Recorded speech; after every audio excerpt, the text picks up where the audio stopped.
इस डरावनी कहानी का नाम है खोई हुई परछाइयों का गांव। रात का समय था। पहाड़ों के बीच बसा भैरवपुर गांव चारों तरफ से घने जंगलों से घिरा था। कहते हैं कि इस गांव में सूर्यास्त के बाद इंसान की नहीं परछाइयों की सत्ता चलती है। लोग शाम होते ही घरों में बंद हो जाते। किसी खिड़की की झिरी से भी बाहर झांकने की हिम्मत कोई नहीं करता था। शहर से आया एक युवक आरव अपने दोस्त की शादी में शामिल होने जा रहा था, पर रास्ता भटक कर भैरवपुर पहुंच गया। जैसे ही उसने गांव में कदम रखा, उसे एक अजीब सी बू आई। सूखे खून और जले हुए लकड़ी की मिली जुली गंध। हवा में एक अजीब सिहरन थी, जैसे कोई अदृश्य चीज उसकी गर्दन पर सांस ले रही हो। गांव के बीच एक बूढ़ा आदमी खड़ा था, पीली आंखें, आधा झुका शरीर। यहाँ रात में रुकना मत, तुम्हारी परछाई वापस नहीं लौटेगी, बूढ़ा फुसफुसाया। आरव हंस दिया। छोड़िए बाबा, परछाई भी कहीं भागती है। बूढ़ा उसकी तरफ देखता रहा, बिना पलक झपकाए। आरव एक पुराना खाली सा घर ढूंढकर रुक गया। दरवाजा चरमरा रहा था और दीवारों पर काले हाथों के निशान थे।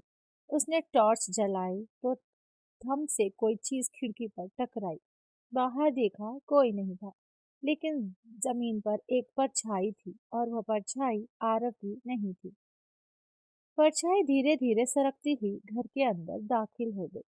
आरव की सांस अटक गई। वह पीछे हटने लगा, पर परछाई उसके पैरों के नीचे चढ़ने लगी, जैसे किसी सांप की तरह लिपटना चाहती हो। अचानक पूरे कमरे की दीवारें फुसफुसाने लगी। अपनी परछाई संभाल ले, वरना बाकी सब चुरा ली जाएंगी। आरव ने डर कर आंखें बंद कर ली। रात गहराती गई। घर के बाहर से बच्चों की हंसी आने लगी, तेज, कर्कश और बिल्कुल इंसानी नहीं।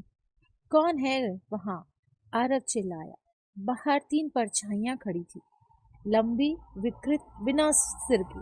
वे धीरे धीरे दीवारों पर चढ़ने लगी। घर की लकड़ी चरमराई। हवा में बर्फ जैसी ठंड भर गई। आरव ने टॉर्च फेंकी, परछाइयां एक झटके में गायब हो गई, और अचानक उसकी अपनी परछाई जमीन से अलग होकर खड़ी हो गई। वह मुस्कुरा रही थी। आरव की परछाई ने उसके कान के पास आकर फुसफुसाया, अब तू बाहर जा, मैं भीतर रहूंगी। आरव डर के मारे पीछे गिर गया। आरव भागते हुए बूढ़े के घर पहुंचा। बचाओ, मेरी परछाई, वह मुझसे अलग हो गई है। बूढ़ा शांत था। यह गांव श्रापित है। 100 साल पहले यहाँ एक साधु आया था। गांव वालों ने उसकी साधना तोड़ दी। क्रोधित होकर उसने कहा, तुम्हारी परछाइयां ही तुम्हारी असली मौत बनेंगी। तभी से यहाँ रात में परछाइयां जीवित हो जाती हैं। और अब, आरव कांपता हुआ बोला, अब तुम्हारी बारी है। अगर परछाई तुमसे पूरी तरह अलग हो गई, तो वो तुम्हारा शरीर ले लेगी, और तुम केवल एक भटकती परछाई बन जाओगे। अचानक दरवाजे पर जोरदार धक्का हुआ। दरवाजा फटा और आरव की परछाई अंदर घुस आई। वह लंबी हो रही थी, विकृत हो रही थी। उसकी आंखों की जगह दो काले गड्ढे थे। बूढ़ा मंत्र पढ़ने लगा। परछाई चीख पड़ी। उसकी आवाज ऐसी थी कि कानों से खून निकल आया। आरव भागकर जंगल की तरफ दौड़ पड़ा। पेड़ों के बीच एक तरफ परछाइयां झूल रही थी। किसी की गर्दन लंबी, किसी के हाथ उल्टे मुड़े हुए, सब उसे घूर रही थी। अचानक वह गिर पड़ा। पीछे देखा, उसकी परछाई उसके ऊपर चढ़ चुकी थी। उसने आरव का चेहरा पकड़कर जोर से खींचा। आरव चीखा, लेकिन उसकी आवाज हवा में खो गई। अगली सुबह गांव में एक युवक मिला, खड़ा, पर बिल्कुल स्थिर। उसकी आंखें खुली थी, पर शरीर में जीवन नहीं था। गांव के लोग उसे उठा ले गए, लेकिन डर असली तब फैला जब सूरज चढ़ा। सड़क पर खड़ी उसकी परछाई जमीन पर नहीं थी। वह पास ही जंगल की ओर चलते चलते गायब हो गई, और उस रात से गांव में एक नई परछाई दिखाई देने लगी।